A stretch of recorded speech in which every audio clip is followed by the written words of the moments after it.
Čaute ľudia, dneska si tak nového videa a v tomto videu si ideme pozrieť výsledky MMA zápasníkov. Čo sa to robí zase nedele, takže zo včerajšieho dňa ideme sa pozrieť.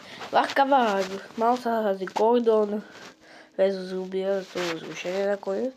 Potom Gordon zase, bol tu Fernandez, to bolo zrušené.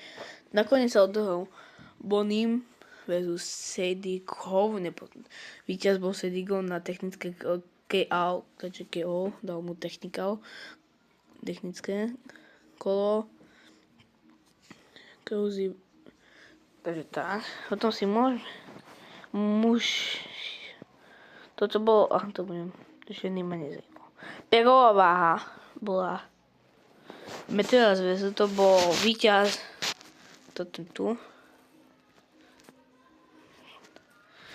Koniec po plnom KO, že mu asi dal jednu KOčko.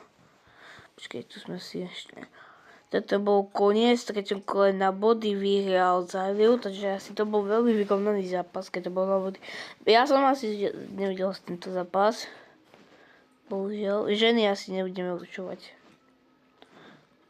No. To bolo zrušené. Toto bolo na body, vyhral to ten Petkovský. Na koniec, na body. To na bol kolo, technické KO.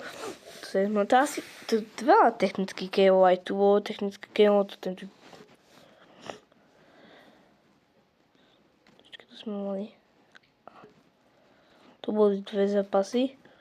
Bonifer a to bolo zrušené. A tu bol zápas zrušený, takže to by bolo všetko, dajte like a odberíme. Uvidíme sa v ďalšom videu. Bolo to všetko. Ešte sa môžeme pozrieť, či útorok a štvrtok sa bude hrať ľahká váha. To možno, takže tu, peková váha, ťažká váha, stredná váha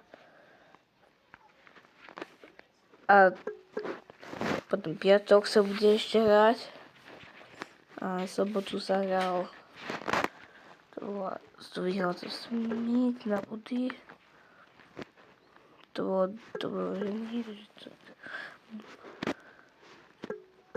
na body, nejak na body, no to bude všetko, dajte like a odber, uvidíme sa pri ďalšom videu, čus.